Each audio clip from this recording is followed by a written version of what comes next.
What's up, everybody? This is Josh Robinson with Joystick Gamer, and today we are hopping into the tropical world of Yara from Far Cry 6. Now, I know.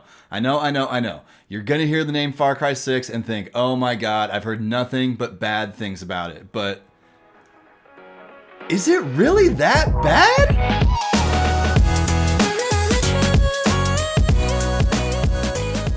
In Ubisoft's newest installment, Far Cry 6, we are taken to the tropical world of Yara, where a dictator named Castillo reigns supreme over the lands. Like Far Cry's in the past, it is our duty to free ourselves from his control and liberate the world of Yara from his grasp. While this doesn't sound new to fans of Far Cry, there are some major changes that make liberating Yara feel different than Far Cry's before it. The graphics are gorgeous and run at a smooth 60 frames when playing on the Xbox Series X. Occasionally, there'd be dips in frame rates in some cutscenes, but never during actual gameplay. Far Cry has mastered the tropical paradise with an evil underbelly look, and this is hands down their most gorgeous world to date. The high dynamic range mixed with the lush environments left me feeling like I was in a tropical jungle and in the world of Yara. What made me feel truly immersed in Yara were the radio stations and music throughout the game. With a heavy focus on a variety of Latin music, it made me feel like I was truly there and immersed in the Yaran culture. It is the first time I can remember not turning off the car radio in a game in a very, very long time.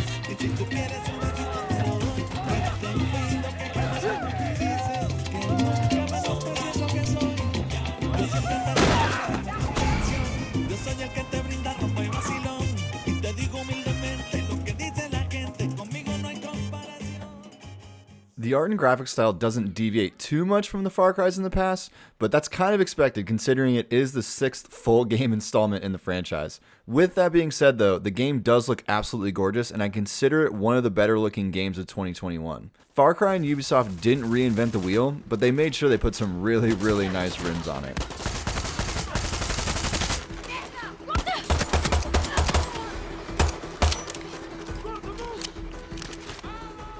The gameplay is pretty familiar when comparing to previous Far Cry games and open world shooters.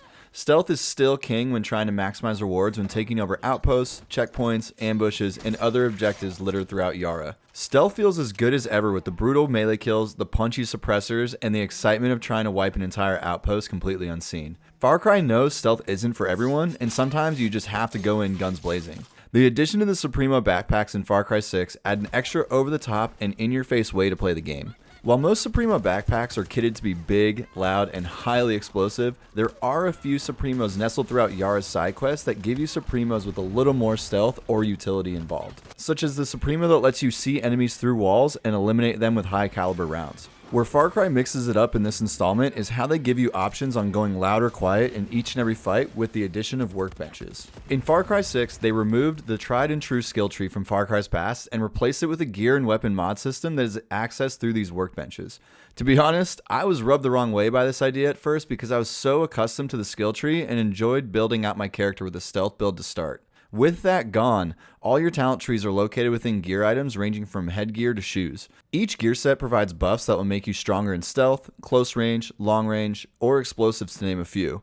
I didn't like this change at first because I felt like I was roadblocked from playing as much stealth as I wanted, but I quickly realized it completely changes how the game plays and feels. You won't have much variety in how you play through the first hour or so, but once gear starts to unlock, it gives you more and more options as you enter each and every fight. With workbenches scattered throughout Yara, you can access one at any time to make changes to your guns and your gear. There is often multiple workbenches even throughout the operation missions to give you more flexibility mid-fight. This puts more of a focus on liberating Yara and not doing whatever catches your eye to get XP points for your skill tree.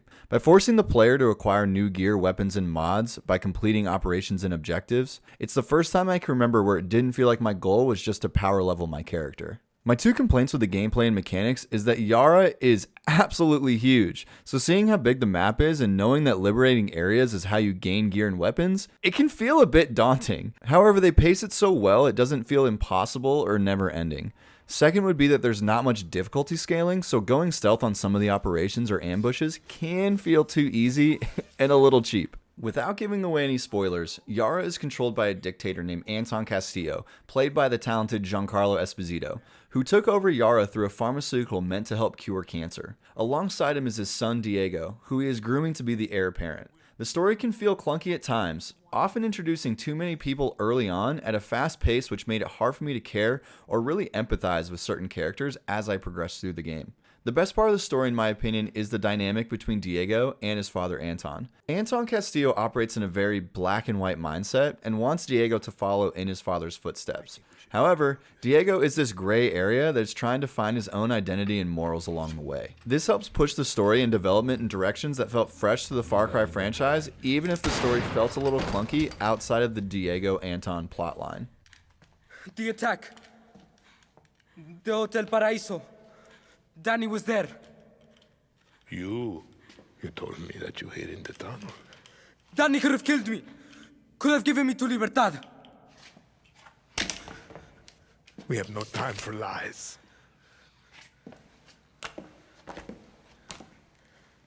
I've stopped running. I've listened. I've learned. I've done everything you have asked. I will be El Presidente. Let Danny go. I am not a monster, Diego.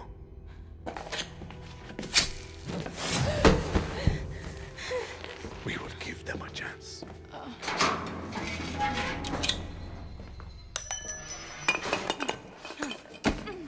It took me about 25 hours to beat the campaign while also getting distracted by doing checkpoints, outpost liberations, and treasure hunts throughout my campaign run. While it took me 25 hours to complete, there is still so much left to do and liberate throughout Yara. Whether you want to go back and liberate all outposts, complete all Yaran side story missions, or unlock all the cute and funny companions to have accompanying your side, there's so much to do post-campaign. They also provide a bit of endgame with the insurgency missions that refresh each week and are comprised of a list of missions to help gain intel on a Castile leader. Once you complete the list of objectives, it reveals where the leader's location is to eliminate. With the weekly refresh as well as all the content littered throughout Yara, you will have plenty to do after you complete the main story. One of my favorite things to do had to do with an aspect of fast traveling. If you have the skies cleared at any fast travel location and also have your wingsuit unlocked, which is very early on, then you can drop in on the location from the sky.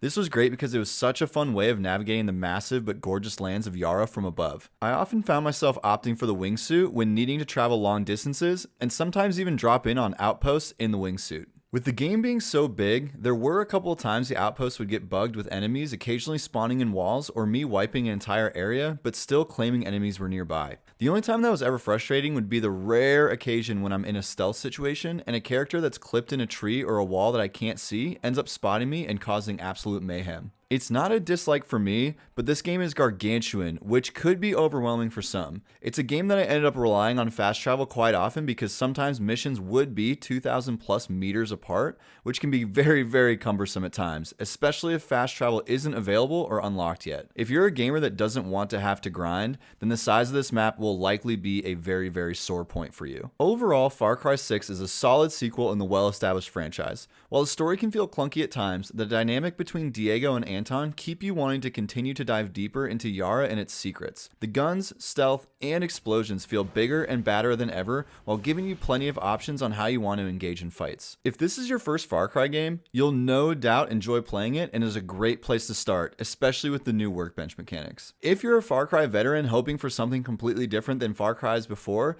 then you'll be very disappointed. And honestly, it's kind of on you if you're expecting something different at this point. However, they continue to do what they do well and avoid rocking that boat too much and trying to reinvent themselves. All in all, I enjoyed it more than the past couple of Far Cry games and would recommend it to anyone looking to enjoy a solid single-player or co-op stealth shooter through a luscious yet dangerous tropical island. One thing worth mentioning is this game has been on sale multiple times since release date, so my recommendation would be to probably wait until you see the next sale and then go ahead and pull the trigger on it. If you enjoyed this video, please don't forget to smash that like and subscribe button to ensure that you don't miss out on future reviews. If you've already played it, drop a comment and let me know what you think of it. This has been Josh Robinson with Joystick Gamer. Thank you for watching, and as always, stay gaming out there.